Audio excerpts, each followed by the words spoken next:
I was in a position when I said I was one of the top income taxpayer in Baroda. I could have afforded a Rolls Royce, right? मैंने Rolls Royce खरीदने का सपना नहीं देखा। क्यों नहीं देखा? क्या रीजन है? क्यों नहीं देखा? देख सकता हूँ ना, जब मैं 3 करोड़ 4 करोड़ रुपए इनकम टैक्स दे रहा हूँ तो क्या 1 करोड़ की Rolls Royce नहीं खरीद सकता हूँ? क्या बड़ी बात है उसमें? घर खरीदना तो एक कमिटमेंट है, वो जो मैंने कमिटमेंट अपने आप से लिया हुआ है कि आई हैव प्लेज कि जब तक मेरा एक सपना जो है वो ये वाला सपना पूरा नहीं होगा तब तक अपना घर नहीं होगा। कार खरीदने के पैसे तो ऐसा मतलब इसके पीछे तो ऐसा कोई कमिटमेंट नहीं किया था मैंने, तो कार तो खरीद सकता हूँ। जब मैंने अपनी पहली कार खरीदी that was a second hand fiat, right? उस फिएट को मैंने 3 साल चलाया। I was on top of the world. I own a car. I have a 4-wheeler. It's a big thing. मेरी फैमिली में जिन्होंने कभी इनकम टैक्स पे नहीं किया उसके लिए कार खरीदना बहुत बड़ी बात है। 3 साल तक उस सपने को मैंने जिया, रोज जिया। I'm having a car. Second car when I bought, it was a brand new Zen. उस टाइम में 98 में Zen का बहुत क्रेज था लोगों में। I bought a brand new Zen. Again I was on top of the world for next 3 years. Because जो आदमी फिएट चला रहा है पुरानी, उस आदमी को आप जेन चलाने को दोगे तो अच्छा ही लगेगा ना। When I bought the next vehicle, I could have bought a Mercedes, but I said no, not this time. Let us settle down to Opel Astra. And उसके पीछे 2 रीजन थे। एक रीजन तो ये कि अगर मैं उस टाइम मर्सिडीज खरीद लेता तो जब मर्सिडीज खरीदने का टाइम आता तो तब क्या करता? See, Mercedes is Mercedes after all. Today you buy a Mercedes. After 3 years also you buy another Mercedes. So what growth? What else? उसके 3 साल बाद Rolls Royce. उसके बाद क्या? Helicopter, which you cannot buy. So आप ऐसा सपना क्यों देखें जो कभी पूरा नहीं होगा? सपने देखो छोटे छोटे, enjoy it. So Opel खरीदने के पीछे 3 रीजन थे, 2 रीजन थे सॉरी। एक तो ये था कि अगर मैं उस टाइम में मर्सिडीज खरीदता तो उसके 3 साल 4 साल के बाद उसकी कौन सी गाड़ी खरीदता, इसलिए I said okay Opel is good enough. Another was that I wanted to fulfil my dream, जो जनरल मोटर में जाने से पहले मैंने देखा था। When I went to General Motor in 96, Opel was a car and I told myself एक दिन ये कार जरूर खरीदूंगा, एक दिन ये कार जरूर खरीदूंगा। And that was a dream for me. It was a big dream in those days. So, dreaming about Opel Astra was a big thing. जिस आदमी को दिल्ली बड़ौदा से दिल्ली का टिकट खरीदने के लिए पैसे नहीं है, वो Opel Astra का सपना देख रहा है, बहुत बड़ी बात है। तो जब 98 में no, that was in 2001, Opel was being phased out and I had a choice of buying either an Opel Astra or a Honda City. Honda City was a better car at that point of time, but I opted for Opel Astra for the reason because एक time में मैंने वो सपना देखा था और जब सपना पूरा करने का टाइम आया तो दूसरी गाड़ी खरीद लूं, इससे बड़ा बेवकूफी क्या होगा? Commitment to yourself, to your dreams. See, सबसे बड़ी बात ये है कि आपने सपना देखा है और जब आप उस सपने को पूरा करने की पोजीशन में हो तो उसे पूरा मत करो, इससे बड़ा और क्या कमजोरी हो सकता है? हाँ, तो इसीलिए मैंने कहा अभी चलो Opel का सपना देखा था, अभी भगवान ने वो सपना पूरा किया, let us do it. I again enjoyed that car for 3 years.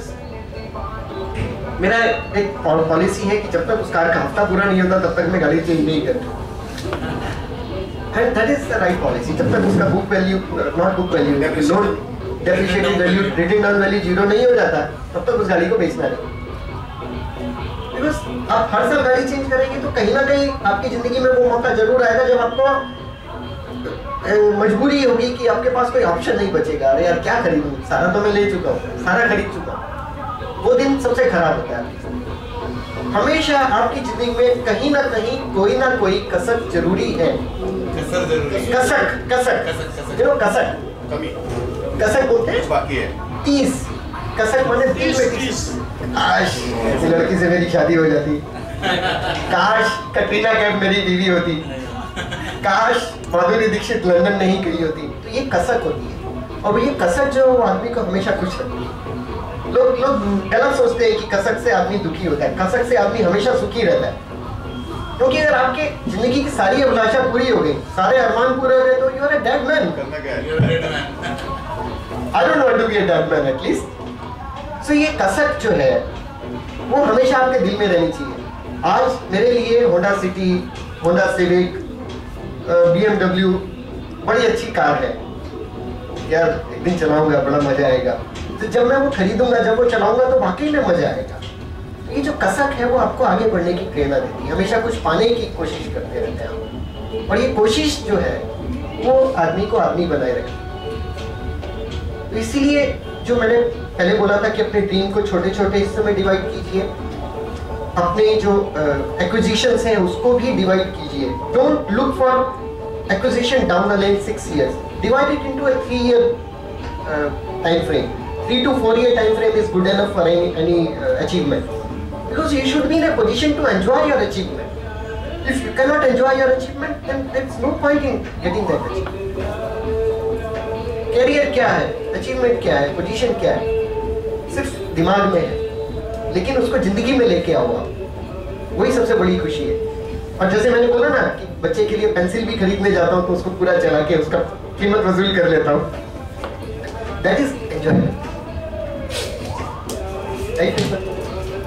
I hope I try to answer your question कि आपने क्या सपना देखा था।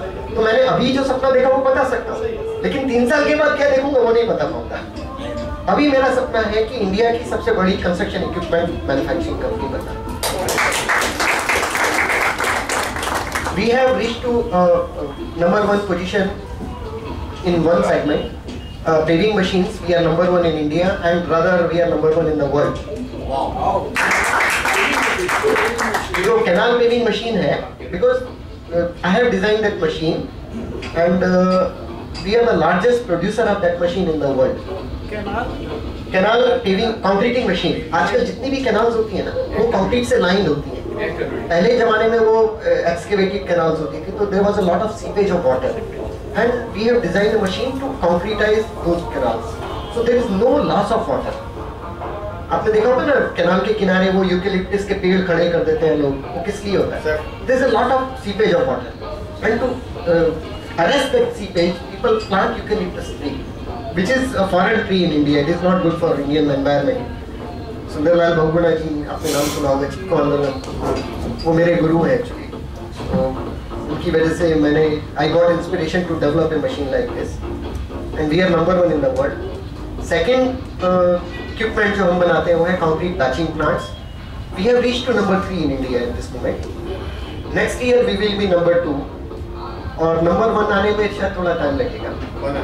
Number is a German company, taken over by Chinese now this year, so it's a good sign for us.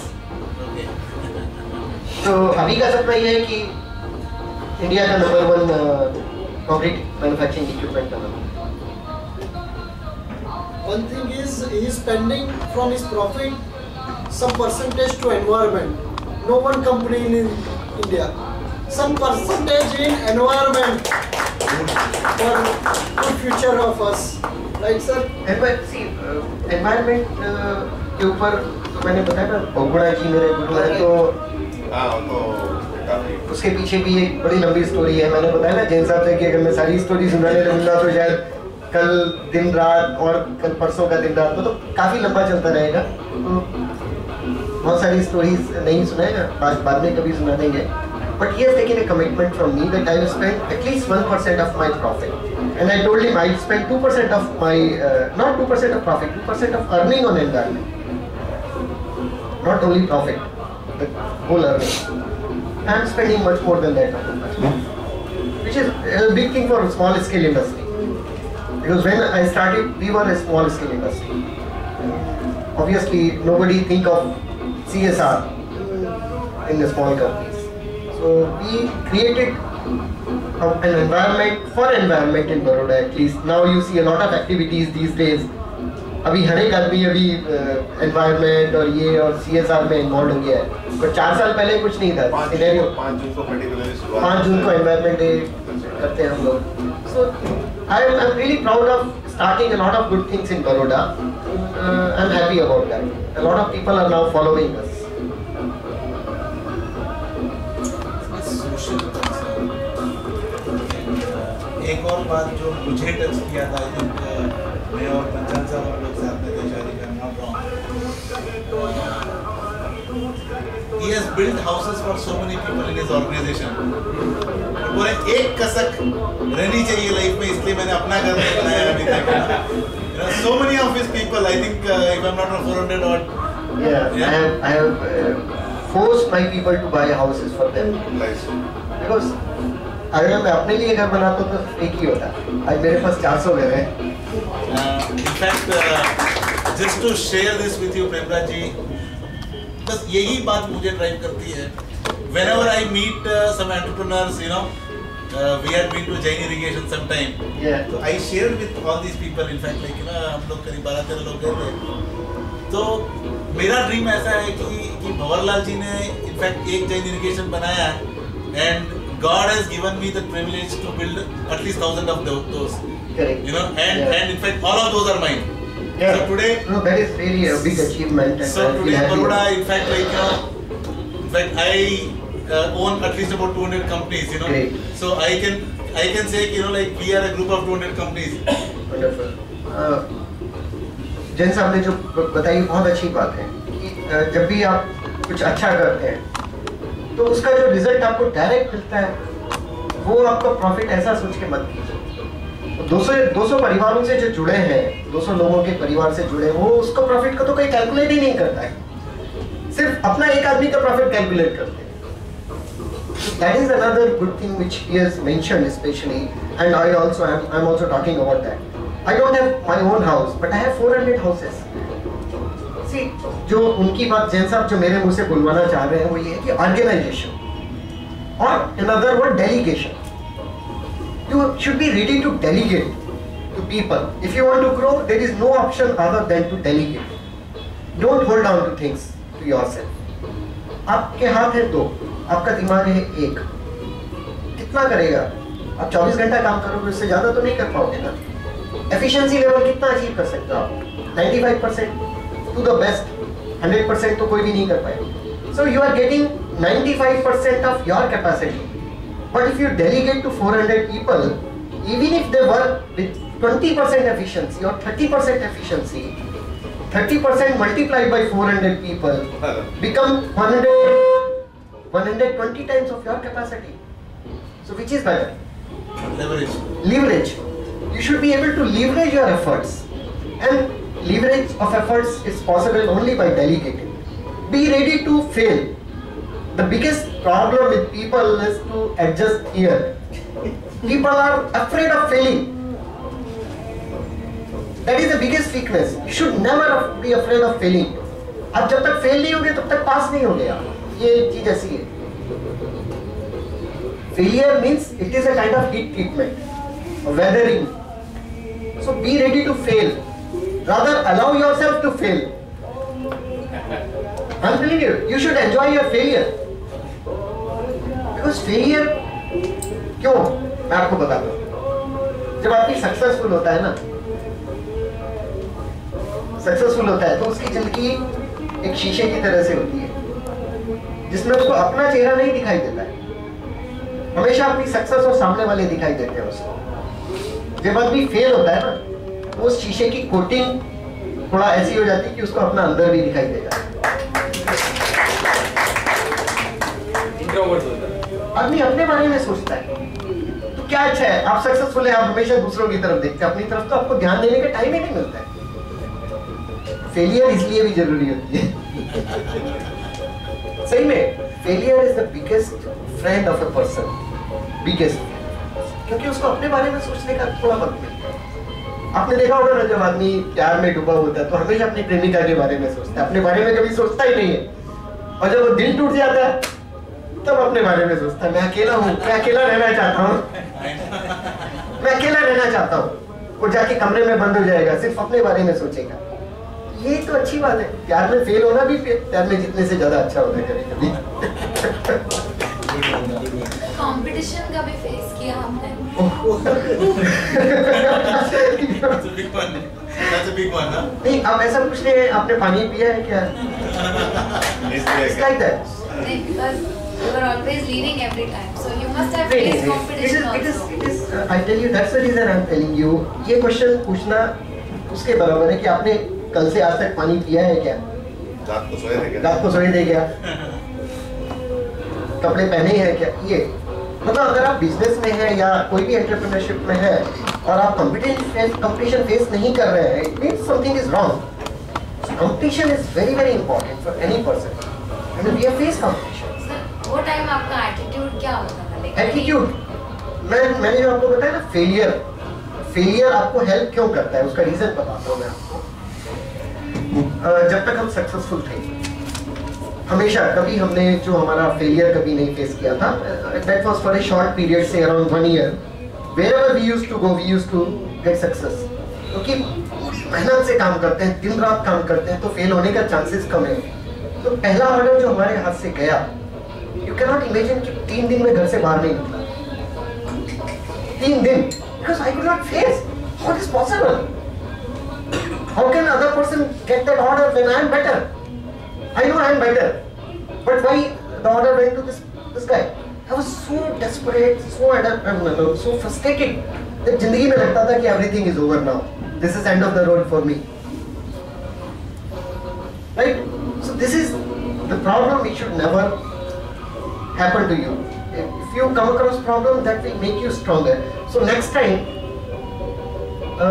I just give you an example, a छोटा सा materialistic example है. It happened with one of my companies who are good customer to us. बदकिस्मती से उस company में जो purchase manager था, वो नया ट्रांसफर होके आया है कहीं दूसरी जगह से, और उसको हमारे बारे में मालूम नहीं।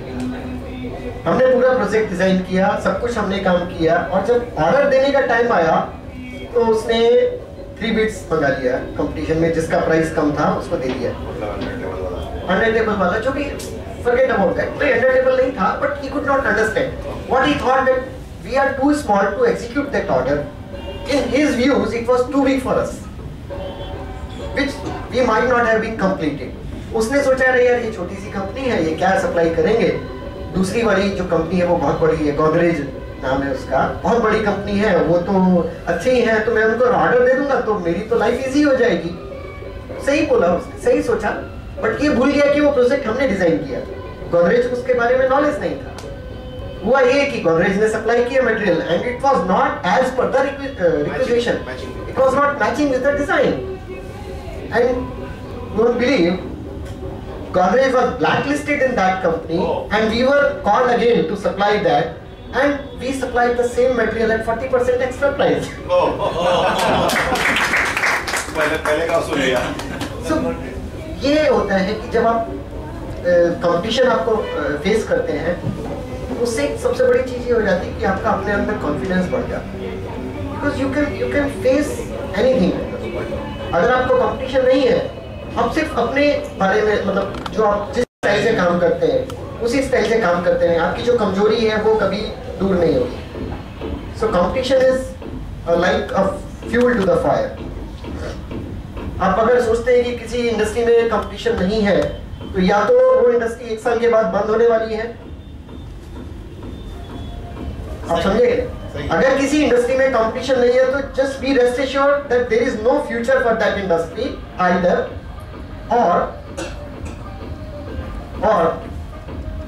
you are a fool. You are living in a fool's paradise. It is not possible. जो चीज जिसमें कोई कंपटीशन नहीं है, तो वो या तो खत्म होने वाली है, क्योंकि अगर कंपटीशन है इसका मतलब उस इंडस्ट्री का फ्यूचर ब्राइट है, तभी तो इतने सारे लोग हैं उसमें। कुछ ऐसा फेस किया है कि मान लो आपके इंडस्ट्री में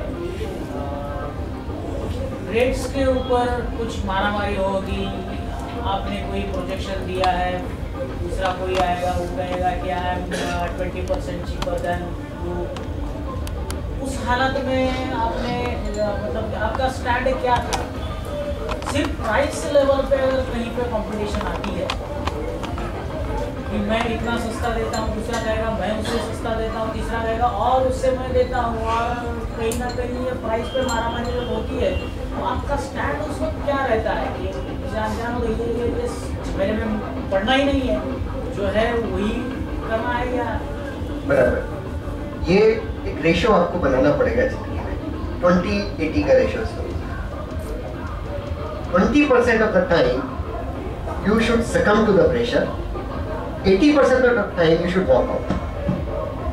जहां आपको लगे आप अपना कैलकुलेट कर लीजिए, अगर वो आदमी 10 रुपए में दे रहा है और मेरा प्राइस 12 है तो कहीं मेरी गलती तो नहीं है कुछ, वो 10 में कैसे दे रहा है। फिर भी अगर आपको लगता है कि वो 10 में दे रहा है और मैं 10 में दे सकता हूँ तो दीजिए, अगर नहीं दे सकते हो तो 80% you walk out, 20% you give in. चलो ठीक है यार, 20% मौके पे I should reduce my prices and get the order, but 80% you should walk out, because at certain point of time if you don't get profit you will not be able to provide good service. Profit एक दिन खोते हैं आप, लेकिन service पूरी जिंदगी आपके साथ रहेगी। अब कस्टमर आपसे कोई खरीदता है माल, अगर वो उसका दूसरा आदमी सस्ता देके जा रहा है, वो एक दिन तो वो ऑर्डर ले जाएगा, दूसरे दिन ले जाएगा, तीसरे दिन वो नहीं देगा उसको ऑर्डर आपके पास। वन टाइम करना वो कर सकता है, जिसको हर बार करना है वो नहीं। और नहीं उसमें कभी कभी वन टाइम जो करना है, आपने सही बात बोली कि एक टाइम लॉस भी उठा सकते हैं आप इसको एक बार करके एक बार लॉस में कर लिया, लेकिन वो हर बार तो लॉस उठा नहीं पाएगा। अगली बार सामने वाला ये एक्सपेक्ट करेगा कि पिछली बार 10 में दिया था इस बार भी देगा, तो हर बार तो लॉस ले नहीं पाएगा, तो ऐसा उसको सर्विस छोड़ देनी पड़ेगी। हाँ। उसको रिग्रेट करना पड़ेगा, मैं नहीं दे सकता। एग्जैक्टली वो जो हेल्दी बिजनेस रिलेशन है वो टूट जाएगा। लेकिन आपका भी तो टूट चुका है ना पहले, वो तो टूट ही रहा है, लेकिन आपका ऑर्डर तो चला ही गया ना, तो आप ही टूट जाओ। You should decide either you want to be a salesman or you want to be a businessman. मैं इसीलिए आपको 20-20-80 का रेशियो इसीलिए बताया। You cannot be stubborn all the time. You cannot be straight all the time. कि साहब मुझे तो कम मार्जिन में धंधा करना ही नहीं है, चाहे वो कम ऑर्डर कम प्राइस में लेके जाता है या नहीं जाता। You cannot be 100% straight because you need to survive. So 20% आपको compromise करना पड़ेगा, करना चाहिए, which is a healthy percentage. अगर 100 में से 20 बार आपको प्राइस कम करके ऑर्डर लेना होता है, लीजिए। 40 बार में 80 बार आप अपना प्राइस पे ऑर्डर लीजिए। लेकिन अगर आप 100% अपने प्राइस पे ऑर्डर लेंगे, there is most likely that 1 or 2 years you will be out of the business. So don't get into this situation. So maintain that ratio, 20% versus 80%. Seeing the customer and competitor. You have to make a proper balance. You cannot always be straightforward कि नहीं साहब मैं तो मुझे तो इतना % profit कमाना ही कमाना है। You cannot survive for long. At the same time, you can also not lose margins always. So you maintain the ratio. Janza would be in a better position to tell you about this more than me, honestly. Sorry, Goel sir, I'm sorry. Goel sir. मैं तो शायद के साथ रहते हुए जो है अपना कुछ चेंज किया। नहीं, Goel sir, I'm sorry, Goel sir. मैं तो शायद ये कहना चाहूँगा कि जो 80% आप छोड़ते हो, keep watch on that. वो आएगा आपके पास। क्या वाकई ही दूसरा आदमी उसको सेटिस्फाई कर रहा है?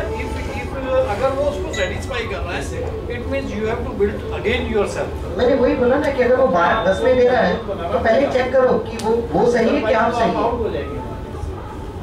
बट कभी-कभी आपको मतलब थोड़ा कॉम्प्रोमाइज भी करना है। मैं 100 रुपए का दे रहा हूँ और किसी दूसरे ने 80 दिया है और वो मेरे कस्टमर को सेटिस्फाई कर रहा है, तो मुझे अपने आप को 70 वाले लेवल पे डेवलप करना पड़ेगा।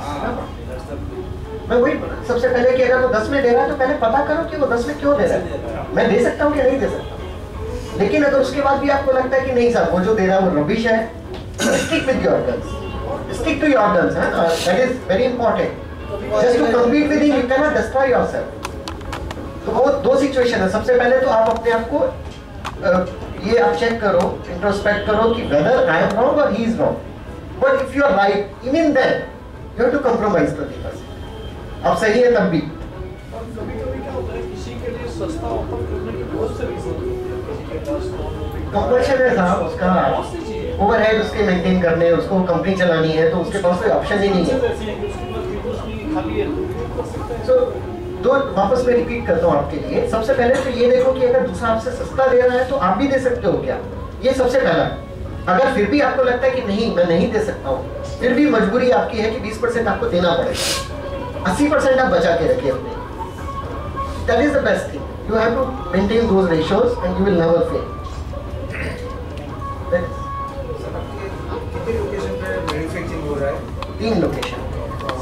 टर्नओवर कंपनी बोल सकते हो बहुत छोटी कंपनी है. Turnover is a very tricky question because it's for a 7-year-old company. Turnovers are not that important, but our growth rate, we have grown 20 times in last 5 years, 2000%. We'll be, I can tell you turnover after 3 years will be 500 crores. Competition की बात आप कर रहे थे. Competition is fuel to fire. Yes, मैं life insurance industry से हूँ, LIC में as a development officer. sir. 10 वर्ष पहले इस देश में बहुत सारी private life insurance companies enter की. उस वक्त LIC अकेली मोनोपोली थी और कोई कंपटीशन फेस नहीं कर रही थी. जी. उस वक्त 300 से 400 करोड़ रुपए डिविडेंड गवर्नमेंट को LIC दे रही थी. जी. आज 23 इंश्योरेंस कंपनियां एंटर कर चुकी हैं मार्केट में और इस साल का डिविडेंड गवर्नमेंट को LIC ने 1137 करोड़ रुपए पे किया है. देखिए जो हमारी बात थी, जो वो देखिए गुप्ता जी ने कैसे कंफर्म किया है, 4 times उनका डिविडेंड ग्रो हुआ है despite the competition. There are 22 companies in competition. तो बिना कंपटीशन के तो ग्रोथ हो ही नहीं सकता है. बस The size of the pond increases ना. सिंपल. And उन कंपटीशन जनरेट्स मार्केट. पॉन्ड का साइज बड़ा होता है. मैं तो बल्कि बोलता हूँ अगर दुनिया में कंपटीशन है तो बहुत खुशी होती है हमको कि चलो भाई हमसे इंडस्ट्री में है. बिल्कुल. Really? मैं आपको बताऊँ बड़ा, मैं आपको सबसे बड़ा एग्जांपल देता हूँ इसका. आप एक सड़क पे जा रहे हैं, आपकी गाड़ी जो है उसको कोई टेंशन नहीं, कुछ सामने ट्रैफिक नहीं है, बड़े स्मूथ चल रहे हैं. लोग सोचते हैं मैं बहुत खुश हूँ. सबसे बड़ी गलती है. आप एक लोनली रोड पे जा रहे हैं, इसका मतलब क्या है? या तो वो सड़क कहीं गलत जगह जा रही है कभी, और उसमें अगर बहुत ज्यादा ट्रैफिक है इसका मतलब आप कहीं सही जगह पहुंच रहे हैं ना. तो अगर इंडस्ट्री में कंपटीशन है इसका मतलब more and more people wants to get into this industry. That is more important than not having competition. Because दुनिया में मैं सिर्फ एक दिमाग हूँ ना. अगर 40 कॉम्पिटिटर है तो 40 दिमाग सोचते हैं ना. तो ये सबसे. और जब एंट्रीज की थी कंपनीज ने तो बात क्या चल रही थी कि फिएट जैसा, फिएट अकेली थी मोनोपोली, एयर इंडिया अकेले मोनोपोली थी. तो बहुत सारी कंपनीज आई और वो फेल हो गए. तो LIC की बात यही हो रही थी कि LIC भी फेल हो जाएगी, लेकिन LIC सर्वाइव तो क्या ज्यादा ग्रोथ के साथ आई है. इंडिविजुअल बात कर रहे हैं तो उस वक्त सपोज मैं 2 लाख टैक्स भरता था तो 12 लाख 15 लाख टैक्स भरने की पोजीशन में हमारे कई लोग हमारे पोजीशन में आ गए. जो ये कंपटीशन से उन लोगों को डरना चाहिए जो लेथार्जिक होते हैं, जो डायनामिक नहीं होते. जो डायनामिक होते हैं उनको तो कंपटीशन से एक और ज्यादा एनकरेजमेंट मिलता है, प्रेरणा मिलती है आगे बढ़ने की. So competition is always good for any industry. I strongly feel that. तो making you healthy. It's making you healthy obviously. See मैं आपको बताऊं कि लोग बोलते हैं कि आपकी सफलता का राज क्या है. Why Conrad is always growing? मैं सबसे बड़ा बात ये बोलता हूँ यार, मैं जब भी कोई नया काम स्टार्ट करता हूँ रिसेशन पहले आ जाता है. तो बोलते रहे यार तुम तो बहुत बदकिस्मत हो. अरे भाई यही तो डिफरेंस है आप में और मुझ में. मैं जब भी रिसेशन आता हूँ सोचता हूँ यार मजा आ गया, ग्रोथ के चांस मिलेंगे. सबसे बड़ा जो फायदा होता है when you start any industry in recession, you make yourself very lean. You can operate without frills, low overheads, lean, because हर जगह से आप पैसा बचाने की कोशिश करते हो, हर जगह से एफिशिएंसी लाने की कोशिश करते हो. जब मार्केट ग्रो होता है तो ये सब चीज़ों पर ध्यान नहीं जाता है. जब आप कठिनाई में बिजनेस स्टार्ट करते हो तो आपको पूरा एग्जैक्ट जो उसका फैक्ट है वो पता चलता है. ये सबसे हेल्दी होता है किसी भी इंडस्ट्रीज के लिए, क्योंकि इतने टफ एनवायरनमेंट में आदमी अगर ग्रो करेगा तो जब उसको हेल्दी एनवायरनमेंट मिलेगा तो ऑटोमेटिकली ग्रोथ बढ़ जाएगी. लेकिन इसका उल्टा होगा तो तकलीफ होगी. आप पैदा हुए हैं सिल्वर स्पून के साथ, आपको सड़क पे चलने के लिए बोल दिया जाएगा तो तकलीफ आएगी. लेकिन जो सड़क पे पैदा हुआ है उसको महल में सोने के लिए कोई तकलीफ नहीं होगी, कभी नहीं आएगी. So this is very very important. So I feel happy when I start any new thing in a tough time. No, that's the best thing can happen to any person in this world, an entrepreneur particularly. जब आपने आपके एकदम initial phase में जब आपने ये business start किया था, जीरो से स्टार्ट किया था जी, तो उस वक्त फाइनेंशियल प्रेशर्स बहुत आपके ऊपर होंगे. बहुत बहुत था. उस उसको आपने किस तरह से मैनेज किया या वो मैं बता पाऊंगा है? उस मैं बता पाऊंगा शायद